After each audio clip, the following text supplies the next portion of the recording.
Pohledem na sopečný kužel majestátné Etny načínáme třetí díl putování po národních parcích a rezervacích italské Sicílie. Nacházíme se v údolí řeky Alcantara, které lemuje několik úchvatných pevnostních středověkých městeček a samotný kaňon řeky byl prohlášen za přírodní park. I když se tu na několika místech voda ztrácí pod povrchem vápencového řečiště, na mnoha místech vymodelovala říční koryto do bizarních tvarů.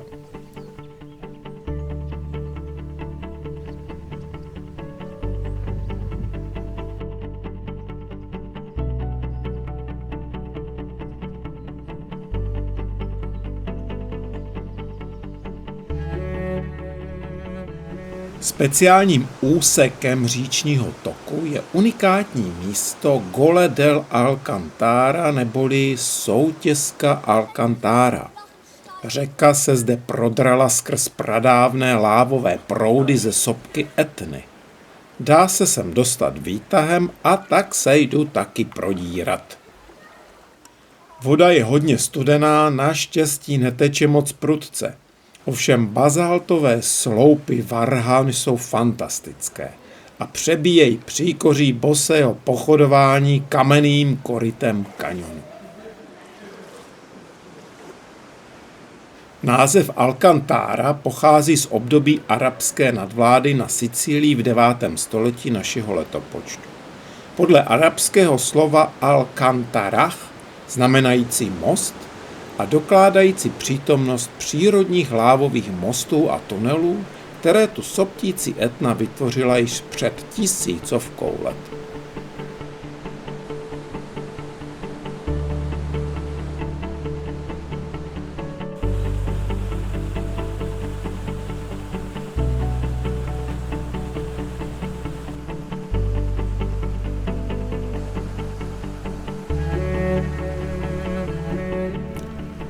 Řeka Alcantara se nakonec vlévá do moře pár kilometrů od pozoruhodného města Taormína, které vystavěli na strategickém místě na vysokých útesech nad mořem Řekové už ve 4. století před naším letopočtem.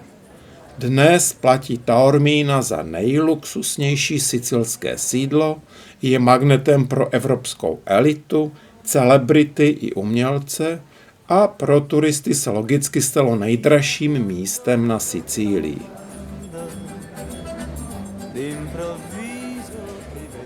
Už Římané považovali Taormínu za jedno z nejpříjemnějších míst k životu a začali si jej budovat k obrazu svému.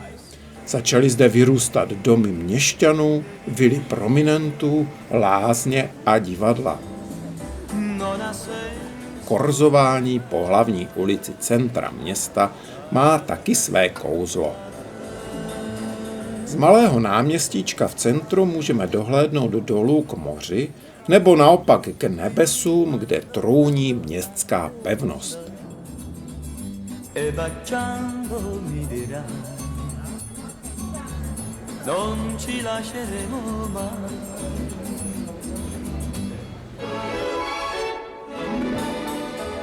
Lákadla pro turisty, zejména pro ty movitější, jsou zde nastraženy na každém rohu.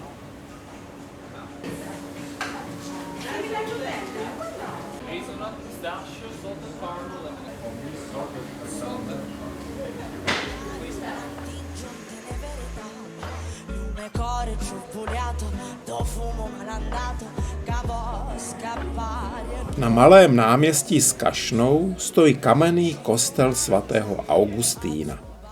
Působí skromněji než okolní barokní kostely, nicméně při jeho stavbě byly použity původní antické sloupy.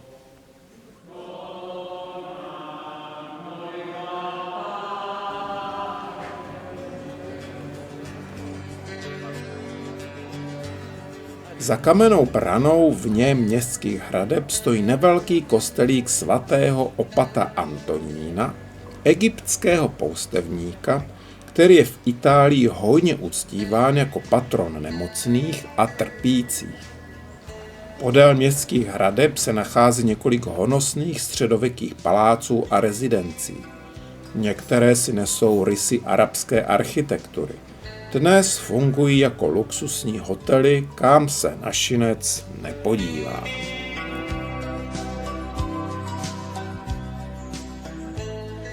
Milenci si mohou zajít aspoň do parku Lady Florence.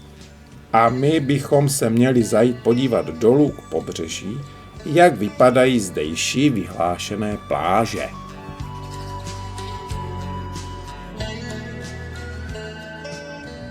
Útesy a výběžky do moře tu chrání hned 4 zátoky s plážemi a zhora z města sem vede dokonce i lanovka. Tuhle nevšední pobřežní oblast tu dokonce vyhlásili za přírodní rezervaci.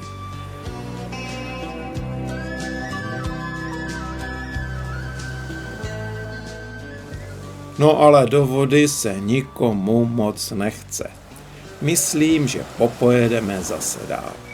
Zítra nás čekají další kaňony, půjdeme se na to vyspat.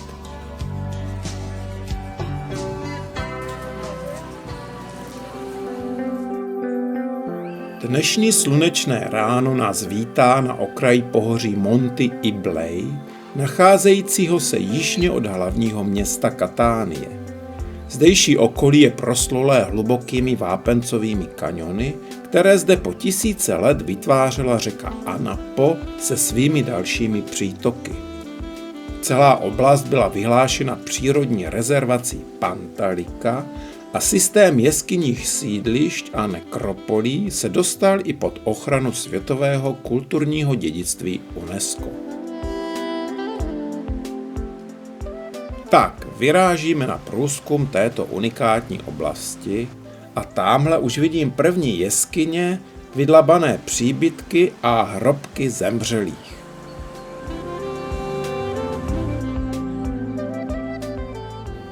Postupně se noříme na dno kaňonu přímo k řece a stejně tak se noříme v čase zpět o 3000 let do pozdní doby bronzové a železné. Doba železná sem pronikla znovu, a to v roce 1915, kdy se Sicilané rozhodli spojit železnicí pobřežní město Syrakusy s významným vnitrozemním městem Ragusa na jihu ostrova. Přímo v klikatém kaňonu řeky Anapo tu vybudovali pozoruhodnou trať se spoustou tunelů a mostů, vlakových nádraží a dalšího zázemí pro železniční provoz. Trať byla v provozu pouze 40 let, takže se mi zdá trochu pošetilé vynaložit tak extrémní úsilí na tak krátkou dobu užitku. Ale musela to být nádhera tudy projíždět loudavou rychlostí parních lokomotiv.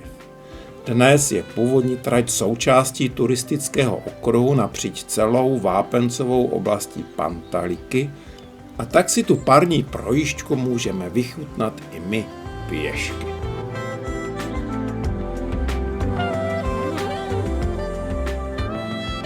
Rozsáhlé starověké sídliště zde vybudovali v 13. až 7. století před letopočtem Sikulové, původní obyvatelé Sicílie, ještě před příchodem Řeků. A byli to v skutku šikulové. Na vrcholových plošinách hor si stavili svá sídliště, obranné zdi, systémy polí a vodního hospodářství. Níže v úbočích kaňonu pak sakrální prostory a skalní komorové hrobky. Často měl každý rod svou hrobku nebo systém více sousedních hrobů. Pantalika se stala jedním z hlavních center Sikulů. Do dnešní doby se zde dochovalo na 5000 hrobek. Unikátní oblast života reálného i posmrtného Sikulové opustili v 7. století před naším letopočtem. Dost možná byli odtud vytlačeni při řecké kolonizaci ostrova, zejména nedalekých Syrakus.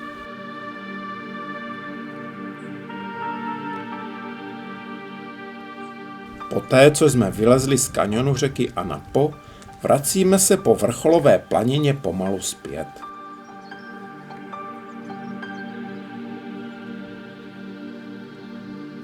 I tady spatřujeme pozůstatky a nekropole obyvatel starověku a nahoře na obzoru soudobé město Sortino.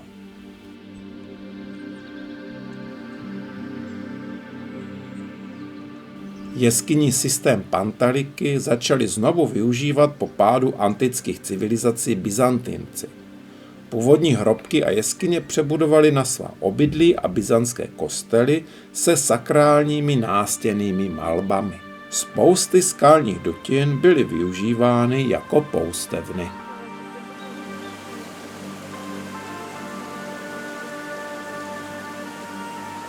Na závěr objevitelského výšlapu nás čeká zlatý hřeb Pantaliky, nejrozsáhlejší sídliště Pipistrelli, vybudované v několika patrech s největší koncentrací skalních obydlí a hrobek.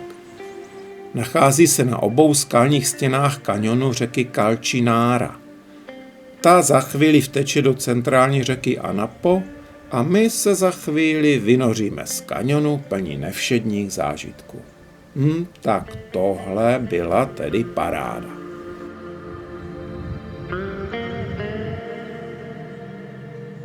A zítra už konečně vyrazíme na tu Etnu, ale o tom až v příštím díle. Che tu mi stai e tiro la la.